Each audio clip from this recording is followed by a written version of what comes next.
तो वो पेपर हम देखेंगे। जिन्होंने पेपर दिया है उन बच्चों से भी आप डिस्कस करना अपने। सबसे बड़ी चीज है, मैं आपको टेस्ट सीरीज दिखा रहा हूँ जो व्हाट्सएप पे भी भेजी हुई है, और 12 तारीख को जो मैंने टेस्ट लिया था, जो 12 तारीख को मैंने टेस्ट लिया था, अंदर आ जाएं। उस टेस्ट में से एक कॉपी में से 4 क्वेश्चन, 20 क्वेश्चन लिए हुए हैं। वो क्वेश्चन आप पेपर में भी देखना और वो क्वेश्चन आप यहाँ भी देखेंगे। हम 4 क्वेश्चन एक कॉपी में से।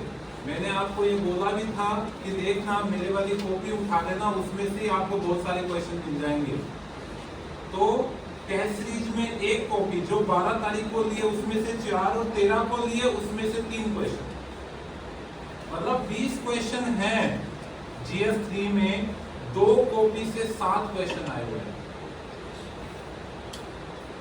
तो पहले हम पेपर देखेंगे और फिर इन कॉपीज को देखेंगे, और जो पेपर हम देखेंगे वो सब आपके रजिस्टर में से एक भी क्वेश्चन ऐसा हो जो भी बच्चों ने पढ़ा है वो बता दे कि सर आपने ये नहीं पढ़ा है, तो मुझे बताना। आपको ईमानदारी से बताना है। आपको यूपीएससी की कसम है कि सर ये मैंने नहीं पढ़ा, तो आपको बोलना है। ये मत सोचना कि सर ये कब पढ़ा था, आप पूछिए फिर मैं प्रूफ दूंगा। ये आप में से कोई कह देगा किसी एक को याद ना, हाँ सर हमें पढ़ाया गया है। क्लियर है?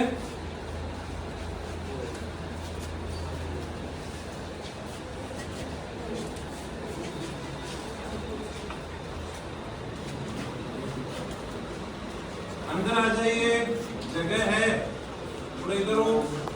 पेपर है, उस पेपर का पहले एक क्वेश्चन देखेंगे और आप बताना कि आपके रजिस्टर में क्या डायरेक्ट लिखा हुआ है या नहीं, ये बात आपके पास, ठीक है। और जिनको पढ़ाया मेंस, जिन्होंने दिया है उनका अलग है पोर्शन, उनको तो बहुत डिटेल में आगे लास्ट में भी रिवीजन कराया है। आप तो अपना क्लास नोट्स को देखिए कि आपके नोट्स में क्वेश्चन है या नहीं। पहला क्वेश्चन ये कहता है कि faster economic growth require increase share of the manufacturing sector in the GDP, particularly of MSME. Comment on the present policies of the government in this regard. MSME act पढ़ा 2006। MSME कितने लोगों को रोजगार दे रखा ये भी पढ़ा। MSME में ये भी पढ़ा हमने कि अभी भी एक अमेंडमेंट हुआ, परिभाषा बदली गई है। हमने ये भी देखा कि बहुत सारे उद्यम पोर्टल को पढ़ा के आप इजीली ऑनलाइन रजिस्ट्रेशन करा सकते हो। सरकार ने क्या नहीं किया GDP को बढ़ाने के लिए। जो चीज बीच में अपनी स्किप हुई थी उस चीज को सरकार ने 2006 के बाद बढ़ाने की कोशिश की। तो आपके पास MSME के डेटा थे नहीं थे, यही पूछा है। इसके अलावा सरकार ने क्या योजनाएं हैं, चाहे वो मुद्रा स्कीम हो कोई भी हो, पर डायरेक्ट क्वेश्चन आपको MSME में पूछा है। सेकेंड क्वेश्चन देखिएगा, भारतीय इकोनॉमी में जो डिजिटलाइजेशन की पोजीशन क्या है, what is the status of digitalization in the Indian economy, examine the problems faced in this regard and suggest improvement। कि भारतीय इकोनॉमी में डिजिटलाइजेशन की कंडीशन क्या है, आने वाली समस्या बताइए और सुधार जरा बताइए। मैंने करंट पढ़ाया तो मैंने बताया नहीं बताया कि यूपीआई में हम सबसे आगे मॉर्निंग में याद करो कितने % हम लोग ऑनलाइन ट्रांजेक्शन करना शुरू कर दिया। हमने पड़ोस के कुछ देशों को भी दिया ये सिस्टम। पढ़ा नहीं पढ़ा डिजिटलाइजेशन के लिए? डिजिटलाइजेशन के लिए अनेक बहुत सारी स्कीम भी चलाई गई है सरकार ने, हमने ये भी देखा। यहाँ तक कि आजकल KCC कार्ड जब शुरू हुआ था तब से लेके अब तक इतना इम्प्रूवमेंट हो गया। आप खुद देखिए, चाहे हमने भीम पढ़ा हो, चाहे हमने UPI पढ़ा हो, ये सब डिजिटलाइजेशन ही तो है। प्रॉब्लम क्या है इसमें? लोगों को अवेयरनेस नहीं है, चलाना नहीं आता है, नेटवर्क की प्रॉब्लम। हमने ये लिखी है नहीं लिखी है, आप बताओ रजिस्टर में। सोल्यूशन क्या है? इनको लगा दीजिए, प्रॉब्लम दूर हो जाएगी। लोगों को अवेयर कीजिए। यही तो क्वेश्चन पूछा है, कुछ अलग तो नहीं पूछा। और ये आपके पास लिखी हुई है कि भीम कौन लाया, कैसे चल रहा है, प्रॉब्लम क्या है डिजिटलाइजेशन में, ये भी आपके पास लिखी हुई है नहीं लिखी हुई है? जोर से बोलो। Yes sir. अगली बार स्लो बोले, पेपर मिल जाएंगे। नेक्स्ट क्वेश्चन देखिए, पर याद रखना यूपीएससी कसम है, अगर नहीं लिखा है तो बोलना है कि सर ये नहीं लिखा हुआ है, तो मुझे भी पता चले, ठीक है। अगला क्वेश्चन देखिएगा, एग्रीकल्चर प्रोडक्ट के मार्केटिंग में ई टेक्नोलॉजी किसानों को किस प्रकार मदद करती है, समझाइए। How does E technology help farmers in the production and marketing of agriculture produce, explain it. आप खुद बताइए, क्या हमने ई नेम नहीं पढ़ा करंट पढ़ते हुए कि मंडियां बन गई है, किसान बैठे बैठे बेच सकता है सामान को? ई श्रम पोर्टल नहीं पढ़ा करंट में? पढ़ा है ना? ये तो पूछा है क्वेश्चन। किसानों का तो किसान डीबीटी भी सीधे अकाउंट में आ रही है, नहीं आ रही है? अगला देखिए question, state the objective and measures of land reform in India, discuss how land ceiling policy on land holding can be considered as an effective reform under economic criteria. Bharat में लैंड रिफॉर्म के objective और उपाय बताइए, और इसमें भूमि जोत पर भूमि सीमा नीति कैसे एक प्रभावी सुधार थी, बताइए। क्या आपको मैंने शुरू में जब भी पॉलिटी पढ़ाता हूँ, गोलकनाथ केस से पहले बताता नहीं हूँ कि 5% लोगों के पास जमीन थी और 95 के पास जमीन नहीं थी। सरकार का पहला ऑब्जेक्टिव ये था कि हर 5 जनों के परिवार को जमीन दी जाए। हदबंदी आपने पढ़ी नहीं पढ़ी, चकबंदी आपने पढ़ी नहीं पढ़ी, इज द ऑब्जेक्टिव। पढ़ी है ना? गोलकनाथ केस भी बताया कि राइट टू प्रॉपर्टी को भी क्यों रिमूव करना पड़ा, उसके बाद जाके सरकार टेंशन में क्यों आई। क्लियर है? नेक्स्ट देखिए, एआई की कॉन्सेप्ट बताइए। एआई क्लिनिकल निदान में कैसे मदद करता है? क्या आप हेल्थ में एआई के लिए व्यक्ति की प्राइवेसी को खतरा महसूस करते हैं? सबसे बड़ी चीज, अभी भी क्लिप बोर्ड पे पेपर पढ़े आपने, एआई तो पढ़ी है साइंस टेक में, हर जगह यूज होता है, ये भी पढ़ा आपने एग्रीकल्चर में, सब जोर से बोलो। Yes sir. तो एआई जो ये क्वेश्चन पूछा है, ये क्वेश्चन जब अपने कैंडिडेट एग्जाम दे रहे हैं, लास्ट नाइट मुझे बोला कि सर थोड़ा साइंस टेक में इशू लग रहा है। मैंने कहा साइंस टेक में ये चीजें नहीं पढ़नी, साफ साफ याद रखना। मैंने 3 दिन पहले आपको एआई के यूज लिखाए एग्रीकल्चर में, हॉस्पिटल में, यहाँ तक कि आजकल तो किसानों के ड्रोन से चीजें होती हैं, हर जगह यूज होता है। तो सीधा क्वेश्चन पूछा है। अभी आप जाके मिलना, जिन्होंने मेंस दिया ऊपर मैं बुला दूंगा, आप तो पूछना कि मैंने लास्ट नाइट भी कहा कि एआई का यही क्वेश्चन आएगा और वही क्वेश्चन अगले दिन आएगा। बकायदा 10 दिन पहले भी लिखा है। आप तो चलो फाउंडेशन में एआई पढ़ते ही पढ़ते हो, what is the artificial intelligence and what is the uses. मैं तो ये कह रहा हूँ कि 2 दिन पहले भी, जब एग्जाम था उससे पहले भी रिवीजन में इसको पढ़ाया गया। नेक्स्ट देखिए, उन विभिन्न तरीकों पे बताइए जिससे माइक्रो ऑर्गेनिज्म है वो ईंधन की कमी से पार पाने में मदद कर सकते हैं। Discuss several ways in which micro organism can help in meeting in the current fuel shortage. आप खुद बताइए, क्या बायोफ्यूल नहीं पड़ा? पहले 10% इथेनॉल था, 20% हो गया है। ये तो क्वेश्चन पूछा है कि इथेनॉल से हम कैसे पार पालेंगे। हमें बाहर से मंगाना नहीं पड़ेगा, अपने यहीं पे शुगर केन की लुगदी से, चावल की भूसी से, इनसे ही ऑयल बनाने में काम में ले लेंगे। पढ़ा नहीं पढ़ा? नेक्स्ट देखिए, dam failures are always catastrophic, especially on the downstream side, resulting in a colossal loss of life and property. Analyze the various causes of dam failure or give 2 example of large dam failures. बांधों की विफलता हमेशा पहलेकारी होती है, विशेष रूप से नीचे की ओर, जिसके कारण जीवन और संपत्ति का नुकसान होता है। इसके फेलियर के कारण बताइए और बड़े बांधों को फेल होने का उदाहरण दीजिएगा। देखो साफ साफ हमने करंट में एक आर्टिकल अच्छे से पढ़ा, डैम में हम 3rd नंबर पे हैं, यूएस सबसे ज्यादा डैम बना के बैठा है। करंट में पूरा डैम के ऊपर एक आर्टिकल था जो हमने पढ़ा था।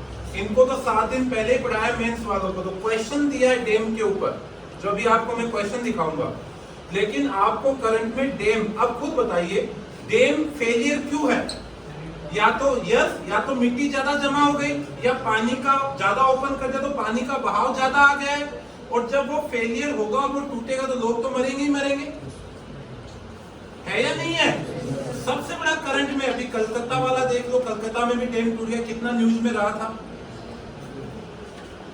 तो dam failure is the basic. अभी क्या इकोनॉमिक्स के साथ साथ ये पेपर 2 सब्जेक्ट और का भी है, तो ये वहां से सीधा क्वेश्चन है जो 7 से 8 दिन पहले ही हमने रिवाइज किया। आगे देखिए, ऑयल पोल्यूशन क्या है? What is the oil pollution? What are its impact on the marine ecosystem? In what way is the pollution particularly harmful for a country like India? हमने अच्छे से पढ़ा कि पानी में जब तेल, हम ज्यादा तेल इंपोर्ट करते हैं तो पानी के रास्ते ही आता है, तो पानी लीकेज, तेल लीकेज होगा, जहाजों से लीकेज होगा तो क्या होगा, ऑयल पोल्यूशन होगा, नहीं होगा। और हमने इसके लिए बकायदा स्पेशल बैक्टीरिया भी बना रखे हैं कि ऑयल पोल्यूशन को खत्म करा पाए। पढ़ा नहीं पड़ा साइनोबैक्टीरिया वगैरह, वही चीज यहाँ डालनी है। ऑयल पोल्यूशन वही तो है, क्योंकि हम ज्यादा इंपोर्ट करते हैं तेल। वही क्वेश्चन पढ़ा जो हम एनवायरमेंट में पढ़ते हैं इस बच्चे।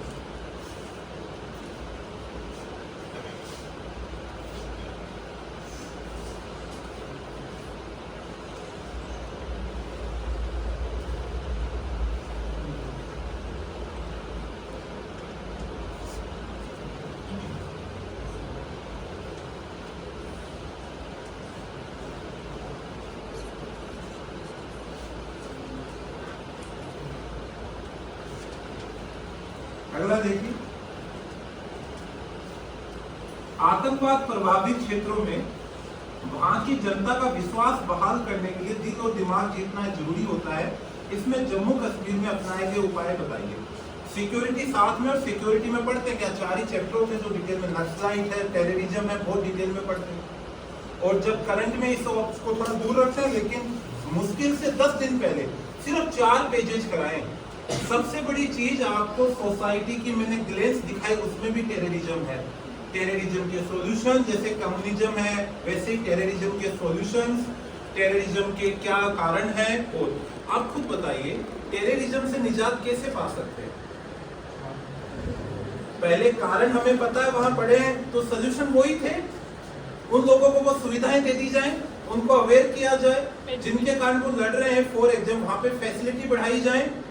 अगर वहां पर हम अच्छी स्कीम लाए, अब इंडिया के कंटेक्स्ट में बताना है, इंडिया ने क्या किया है जम्मू कश्मीर में, आपको देखो G20 की शेरपा की मीटिंग भी करवा दी, करवाई नहीं करे, वहां का बजट ज्यादा पास किया, यूनिफिकेशन आया, 370 को हटाया।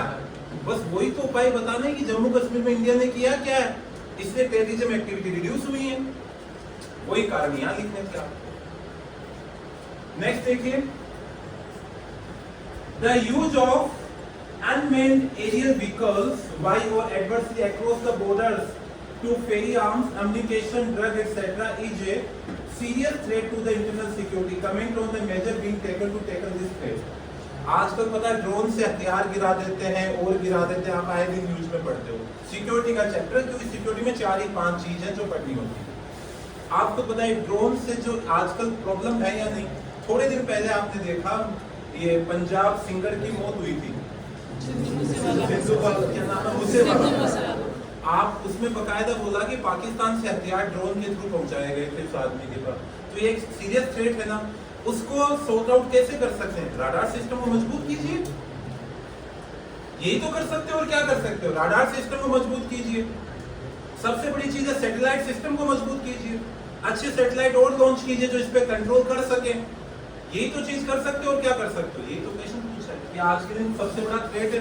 और सिक्योरिटी में साफ साफ दिखते हैं कि जिस प्रकार से आप खुद देखो आसपास में, यहाँ पे आप ड्रोन नहीं उड़ा सकते, जेल है और है, क्योंकि सरकार भी कंट्रोल कर रही है, रेगुलेशन सरकार कर रही है, तो रेगुलेशन करना भी एक सोल्यूशन। नेक्स्ट देखिए, most of the unemployment in India is a structural in nature. Examine the methodology adopted to compete unemployment in the country and suggest improvements. Bharat में सबसे ज्यादा बेरोजगारी प्रकृति में संरचनात्मक है। बेरोजगारी के लिए अपनाई गई पद्धतियों समझाइए। क्या PLF वगैरह नहीं पढ़े आपने? डेली और मंथली आते हैं, पीरियोडिक लेबर के डेटा आते थे ना, जो निकालता था NSO, तो वो डेटा वो गिनता है। सबसे बड़ी चीज स्ट्रक्चर क्या होती है, पूरी कितने टाइप की होती है। ये तो मैंने सुबह भी 5-7 दिन पहले लिखाई है। किन किन को लिखाई ना, लिखाई है ना, स्ट्रक्चर भी लिखाई है। Direct question. नेक्स्ट देखिए, केयर इकोनॉमी और मोनेटाइज इकोनॉमी में अंतर बताइए और विमेन एम्पावरमेंट द्वारा इकोनॉमी को मोनेटाइज इकोनॉमी में कैसे ला सकते हैं। देखो, मोनेटाइज इकोनॉमी मतलब पूरा बैंकिंग सिस्टम, जो पैसा चल रहा है, आप लेन देन करते हो, मोनेटाइज है। और केयर इकोनॉमी क्या होती है? जो बुजुर्गों के लिए, महिलाओं के लिए, बच्चों के लिए जो होती है, वो केयर इकोनॉमी होती है। दोनों में बस अंतर बताना था। और विमेन के लिए क्या कर सकते हो, वो चीजें बतानी जो साफ साफ करंट में कोई 50 जगह विमेन की ग्लेंस में कम से कम 15 स्लाइड बनी हुई है, जो मैंने आपको कल दिखाई। आपने ग्लेंस में ध्यान से देखा, देखी थी क्या? 15 से 16 स्लाइड है। नेक्स्ट देखिए, explain the changes in cropping pattern in India in the context of changes in the consumption pattern and marketing condition. खपत पैटर्न और विपणन दशाओं में परिवर्तन के बारे में भारत में क्रॉपिंग पैटर्न में जो चेंज आया वो बताइए। बहुत बेसिक सी चीज हम खुद पढ़ रहे हैं। करंट में हमने पढ़ा शुगर केन पहले नॉर्थ में होता था, साउथ में ज्यादा होने लग गया, अब वापस नॉर्थ में ज्यादा होने लग गया। हम आपको क्लियर पता है कि नॉर्थ वाले हैं वो सरसों का तेल खाते हैं, वैसे आपको पता है एमपी वाले मूंगफली का तेल खाते हैं, क्योंकि वहां पे एमपी वाले लोग वहां मूंगफली ज्यादा होती है। ये तो कंजप्शन का पैटर्न है। बदल क्यों रहा है? क्योंकि लोग इधर से उधर ज्यादा होते, कंजप्शन का पैटर्न बदला है। वो ही चीज आपको समझानी थी कि आजकल ये पता क्यों चल रहा है कि भाई सरसों के तेल खाने वाले एमपी में भी ज्यादा है, साउथ में भी मूंगफली का तेल खाने लग गए लोग, बट वहां कोकोनट ऑयल ज्यादा खाते हैं। कोकोनट ऑयल बालों के नहीं लगाते, खाने के लिए यूज होता है, तो वो ज्यादा खाने लग गए। क्यों खाने? तो पता चल रहा है कि कंजप्शन पैटर्न बदला है। अरे जो खपत नॉर्थ में होती थी वो साउथ में होने लगी, इसका मतलब क्या पता चला कि कंजप्शन का पैटर्न बदल गया। नेक्स्ट देखिए, What are the direct और indirect subsidy provide the farm sector in India? Discuss the WTO की। बताओ तीनों याद है नहीं है? कौन कौन सी? अच्छे से पढ़ा था। तीनों डिस्प्यूट है, कौन सी अलाउ है? ग्रीन अलाउड है कि आप रिसर्च कर सकते हो और कर सकते हो, बाकी सब्सिडी बैन करता है। सीधा पूछा डायरेक्ट और इनडायरेक्ट, डीबीटी पढ़ा नहीं पढ़ा, सब्सिडी आपके हाथ में सीधा जाना।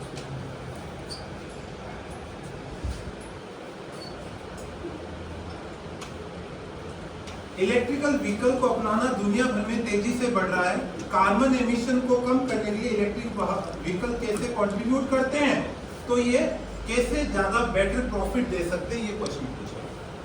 अभी आपको पढ़ना 5 दिन पहले भी दिया है।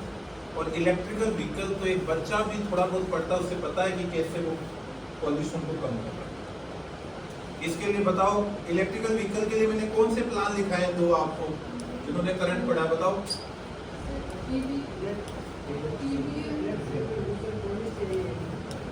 प्रोग्राम बताओ। देखो तुम्हें खुद को खाया हुआ याद नहीं रहता, पुराने वालों को बोल रहा हूं मैं। फेम 1 और फेम 2 याद आया क्या? यस सर करते रहो।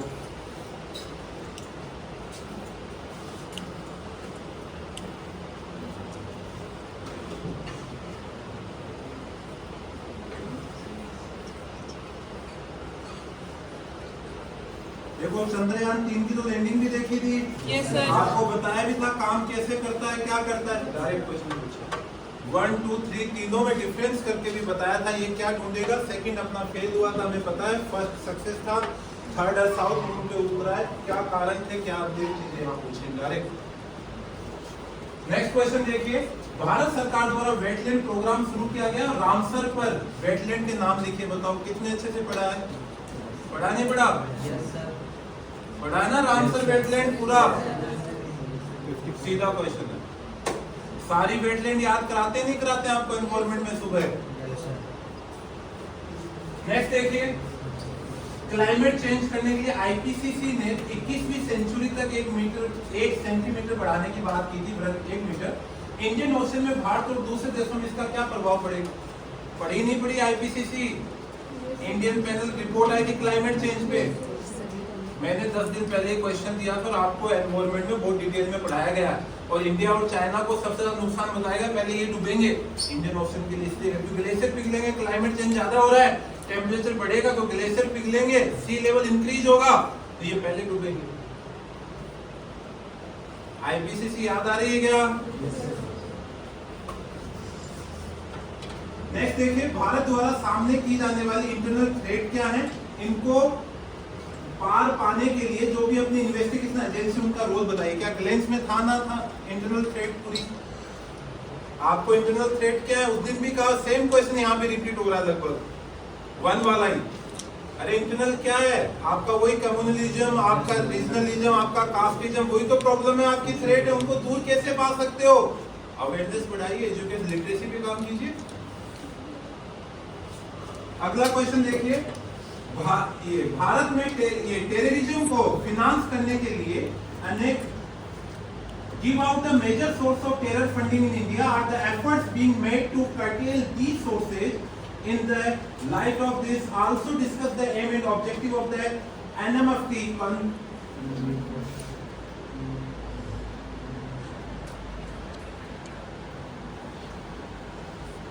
conference recently held at New Delhi in November 2022.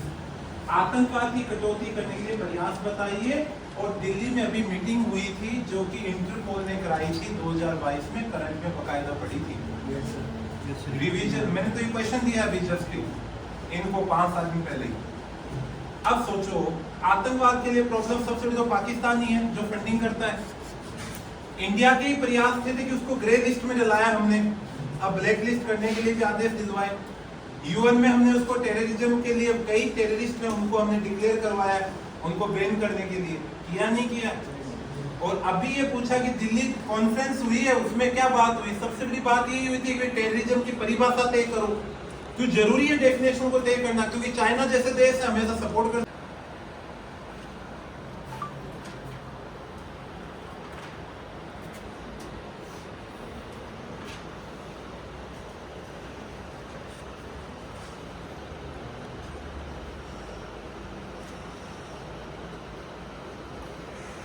पहला डायरेक्ट क्वेश्चन देखें, इसको जूम करना भी। IPCC has release the synthetic report for the 6 assessment cycle, discuss कीजिए। क्वेश्चन था ना आईपीसीसी का, बताना है। इसी रिपोर्ट में ढंग से टेम्परेचर बताया कितना बढ़ना है और ये होगा इंडियन ओशन में। और ये पूरा क्वेश्चन 13 तारीख को ही लिखाया गया है। डायरेक्ट क्वेश्चन आगे देखिए।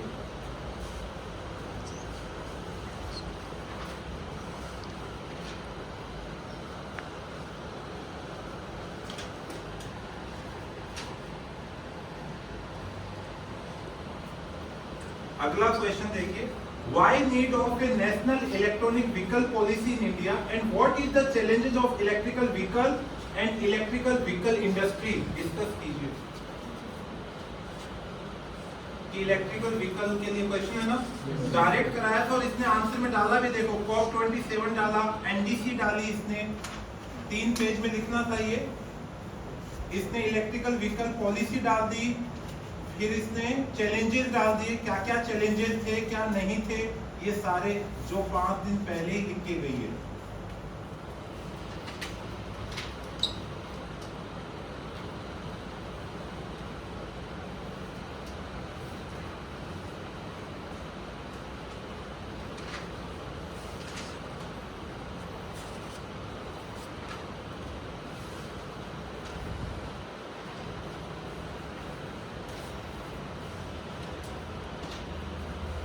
अगला क्वेश्चन देखिए, Why need for AI in healthcare and explain ethically principle for AI technology in healthcare ICMR। ये शायद मैंने क्लास में भी एक बार ICMR का इसका डिस्कस किया था। डायरेक्ट क्वेश्चन है, एक कॉपी में से तीसरा क्वेश्चन था ना AI का हेल्थ केयर क्लिनिकल के लिए, डायरेक्ट क्वेश्चन है जो 13 तारीख को दिखाया गया और उसने उस समय वो सब चीजें 3 पेज में आंसर लिखा था।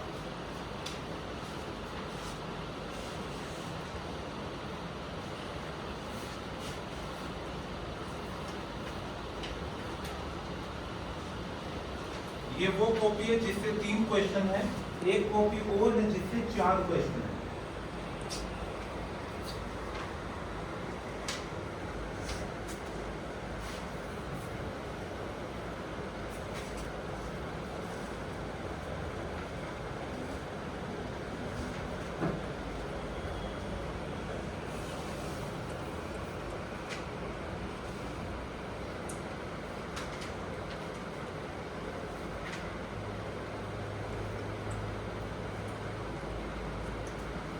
देखो हर कोई रो रहा था इस क्वेश्चन में, कोई भी मुझे नहीं लगता कि इसने सही किया होगा मेरे स्टूडेंट को छोड़ के। देखिए मैंने क्वेश्चन कैसे बनाया कि इसको करंट भी याद में रहे और फिर रह के रात को मैं डिस्कस भी करा दूँ। Recently, the Parliamentary Standing Committee on Finance gave a report titled Anti-Competitive Practice by Big Technology Used for a Digital Competition Act and Code of Conduct for Technology Company discuss. Competition Act को discuss कीजिए. Direct question, competition act को discuss. मैंने इसका answer दिया question में कि वो सोच के लिख सके. और सबसे बड़ी चीज ये बिना मैंने पढ़ाए पहले पेपर लेना और रात को फिर डिस्कस करना कि तूने गलती क्या की है.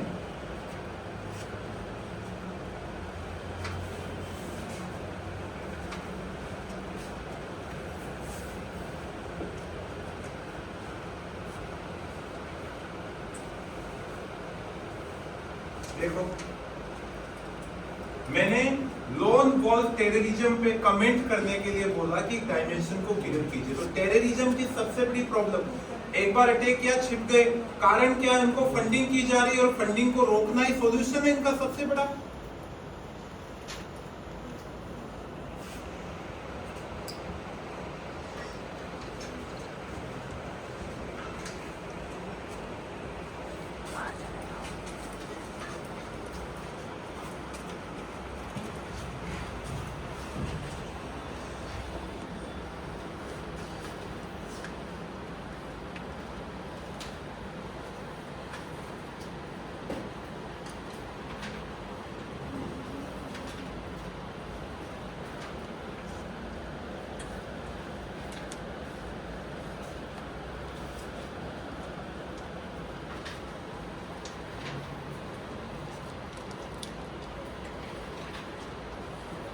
तो इस प्रकार से टोटल 12, ये सिर्फ 12 तारीख के मेरे पास जो टेस्ट हुए हैं दोनों, ऐसे ही 13 को 2 टेस्ट थे.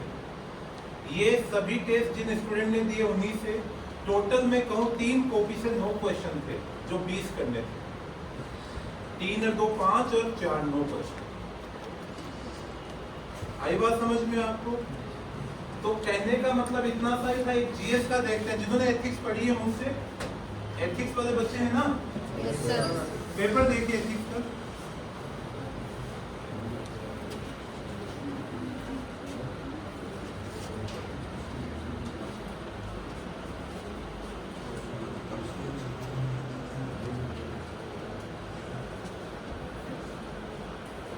देखिए, what do you understand by moral integrity and professional efficiency in the context of corporate governance in India? Illustrate with suitable example.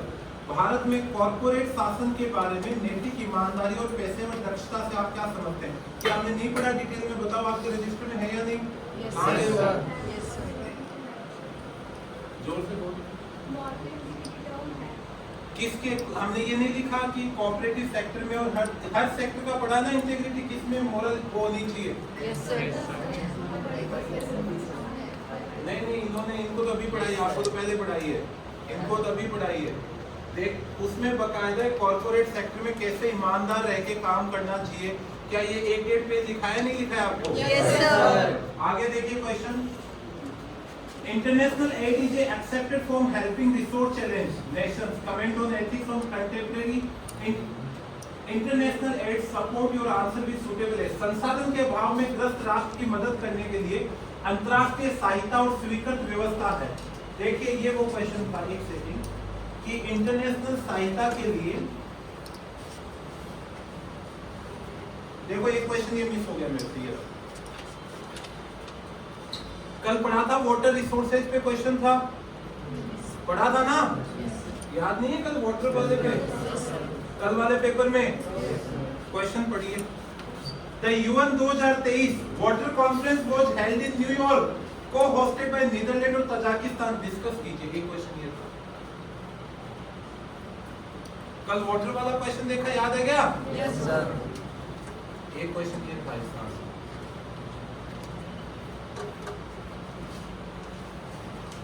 देखो एक क्वेश्चन होगा इसी में से.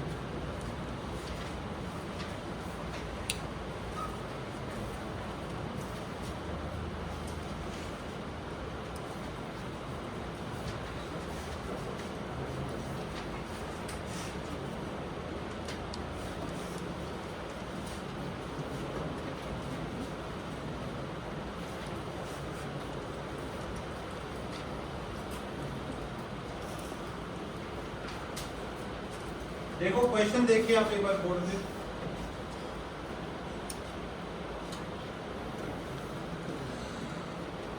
क्वेश्चन है, संसाधन के अभाव में जो देश हैं उनको इंटरनेशनल एड कैसी व्यवस्था है, इस पर नैतिकता पे टिप्पणी कीजिए और उचित उदाहरण समझाइए।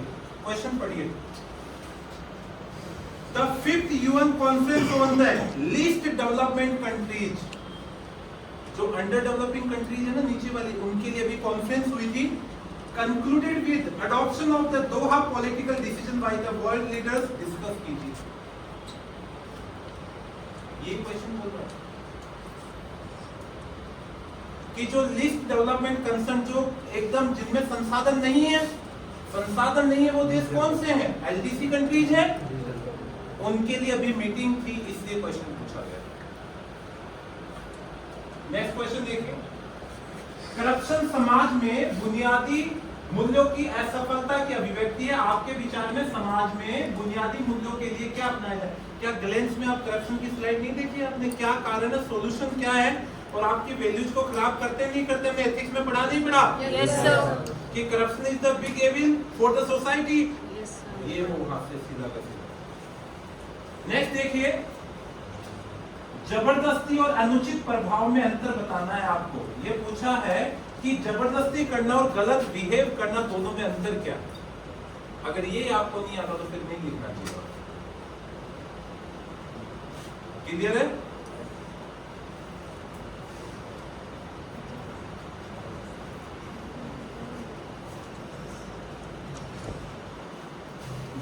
नेक्स्ट देखिए, क्या आपने मोरल इंट्यूशन और मोरल रीजनिंग नहीं पढ़ी? Yes, sir. पढ़ा ना, वर्ड टू वर्ड पढ़ा, एक डेढ़ पेज तो लिखा होगा, ज्यादा ही लिखा है। Yes, sir. वही क्वेश्चन। नेक्स्ट देखिए, नैतिक निर्णय में रूल, लॉ, एक्ट की कंपैरिजन आपकी अंतरात्मा को सुनना चाहिए। क्या पढ़ा नहीं पढ़ा? Yes, sir. चारों टर्म्स पढ़ी हैं, Yes. पढ़ी है ना? Yes, sir. नेक्स्ट देखिए, और तूने तो स्लाइड बनाई है ये। अगला देखिए, सत्यनिष्ठा प्रभावी शासन प्रणाली में सोशियो इकोनॉमिक डेवलपमेंट के लिए जरूरी है। Probability essential for effective system of governance and socio economic. बताओ भाई, सत्य ने इंटीग्रिटी पढ़ी नहीं पढ़ी आपने? Yes, sir. इंटीग्रिटी पूछिए, कम से कम 3-4 पेज में पढ़ी हमने, तो नीचे तक एक सिविल सर्वेंट की भी इंटीग्रिटी क्या होनी चाहिए। Yes, sir. नेक्स्ट देखिए, गुरु नानक की टीचिंग बताइए, इसकी प्रासंगिकता क्या है? जब आप पढ़ते हो भक्ति मूवमेंट, तब आपको गुरु गोविंद सिंह और गुरु नानक पढ़ाए जाते हैं। ये वहां से लिंक किया हुआ क्वेश्चन पढ़ाते ना आपको समय। Yes, sir. अब बताओ, explain the term social capital क्या है, और वही सेम परसों वाला गवर्नेंस को कैसे बढ़ा सकती है। गवर्नेंस में सोशल कैपिटल तो एक टर्म है ही है, जो हमने कल इनको स्लाइड दिखाई है। या गवर्नेंस विदाउट सोशल कैपिटल तो गवर्नेंस हो ही नहीं सकती। सीधी की सीधी उसमें कम से कम 160 स्लाइड है गवर्नेंस की, जो कल आपको दिखाई थी उसमें है। कल देखी थी ना? Yes, sir. ये रही, ऊपर ही पड़ी है।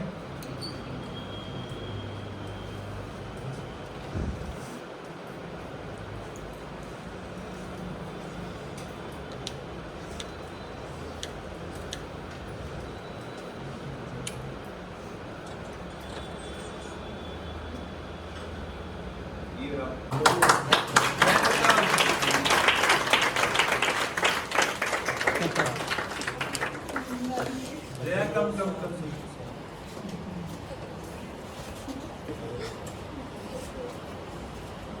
नया कुर्ता भी पहन के गया। हाँ, कुछ बस 3 दिन जो एग्जाम दिया उसका कुछ अनुभव। हाँ, फिर भी जो फिर मेरे लिए तो स्मूथ था, पढ़ा हुआ था सब क्वेश्चन सारे। मैं 2-3 दिन पहले भी सॉल्व करके गई थी, इसकी थोड़ी सी हमने पढ़ाई हुई थी। वो क्या हुआ? मतलब है ना, वहाँ पे बहुत प्रेशर होता है स्कूल में। मैं सही बता दूँ, मेरे पे नहीं था। वहाँ पे बच्चों की सही में बहुत हालत टाइट होती है। मेरे केस स्टडी वगैरह क्या होगा? लास्ट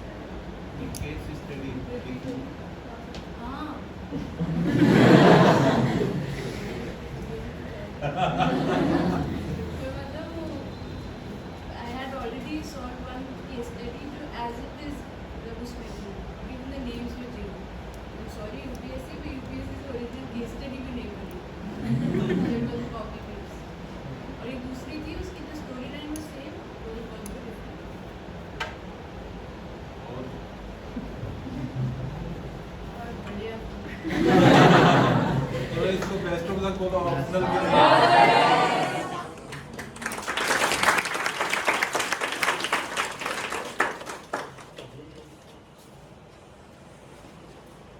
कहने की मेरी अंतिम 2 लाइनें आपको यही थी, देखिए हार्डवर्क का सच में कोई जवाब नहीं होता। आप खुद सोचिए, मैंने आपको एग्जाम से 3-4 दिन पहले भी कहा कि आप मैच करना आपके रजिस्टर से होंगे। तो इसका मतलब ये नहीं है कि मैं पेपर आउट कर रहा हूँ, इसका मतलब ये कि जब मैंने इकोनॉमिक्स पे इतना लिखाया है या आपको इतनी मेहनत कराई है, तो क्यों जब सिलेबस कवर किया तो हमारा आएगा क्यों नहीं। मेरा पॉइंट इतना ही था कि जब सिलेबस पे इतनी मेहनत की गई है तो क्वेश्चन तो वहीं से आएंगे, बाहर से तो आ नहीं सकते। इसलिए मुझे इतनी खुशी हुई कि इन टेस्ट सीरीज को देख के कि जो मैंने बोला था, बाई चांस सोचो आप, इन कॉपीज के लिए आपको बोला था ना, मैंने बोला था ना, और ये नहीं आते तो आज मैं तुम्हें फेस कैसे कर पाता। तो मैंने मेरा चैलेंज पार कर लिया कि मैंने आपको पहले बोला था कि एक तो आप चेक करना आपके रजिस्टरों से होंगे, दूसरा मेरी कॉपी जो मैंने 3-4 दिन में आपसे लिखवाई है, उन कॉपी से कम 4-5 आंसर होंगे, यहाँ तो 8-10 आ गए। 20 में से 8-9 क्वेश्चन आना भी बहुत बड़ी बात है। ये आपके सामने है, ये जिन औरों ने भी आंसर लिखा उनका भी व्हाट्सएप पे कॉपी है उस समय की 12 और 13 की। तो it's the only hard work. कोई विक्रम सर भी यहाँ पे करामती नहीं है या कुछ नहीं है, ये सिर्फ हार्ड वर्क है जो हमने किया। और मेरे इतने बच्चे हैं, तुम्हें अच्छे से पता है, आप लोगों को मैं एक ही बात कहता हूँ कि मेरा पूरा शरीर आपसे बना है, तो मैं इसीलिए आपको एक ही सक्सेस की बता सकता हूँ। देखिए सक्सेस की कोई सीक्रेट की नहीं होती है। अगर सीक्रेट होता तो ये होता ना कोई खजाना में से निकालना है, ऐसा कुछ नहीं है। हमें पता है कि पढ़ने से ही हम बन सकते हैं IAS, तो पढ़ना ही की है, हार्ड वर्क ही की है, दूसरी कोई की नहीं बनी। मैं आपको एक एग्जांपल देता हूँ ना, सबको पता है कोई मोटा आदमी है, उसे पता है वर्कआउट करेगा तो पतला हो जाएगा, तो सक्सेस की सीक्रेट थोड़ी है, वो तो ओपन पड़ी है। Same thing is here, only hard work is the solution. Hard work के साथ एक राइट स्ट्रेटजी होनी चाहिए, एक अच्छा आपका मेंटोर होना चाहिए जो आपको गाइड ढंग से कर पाए, इसके अलावा आपको कुछ नहीं चाहिए। तो सिर्फ हार्ड वर्क पे ट्रस्ट कीजिए, इसके अलावा दूसरा ऑप्शन नहीं है। और एक सही रणनीति के साथ आपका मेंटोर अच्छा होना चाहिए, चाहे वो कोई भी हो। और जब तुम मेरे इतने सारे बच्चे मेरे हो तो मैं ही हूँ तुम्हारा मेंटोर, दे दो, मुझे भी पता है। ठीक है, ओके, बाय बाय।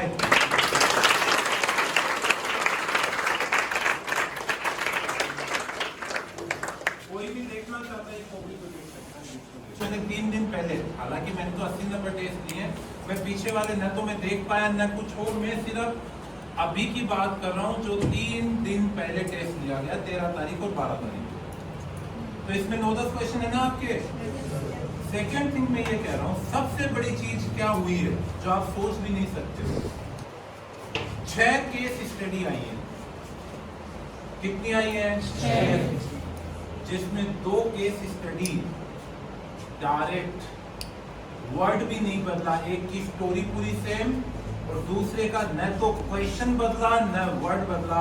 अगर आपको विश्वास नहीं है, आप ऊपर बंदे से मिलिए, वो आपको बता देंगे। सिंगल वर्ड नहीं बदला, 2 केस स्टडी 6 में, सोचो 40 नंबर की है, वर्ड भी नहीं बदला।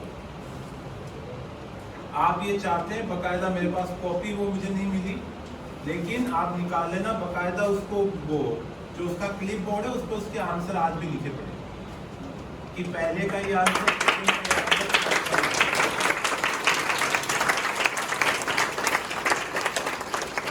अब 2 मिनट आपके लिए ना, उसको जया को बुलाना भी ऊपर से।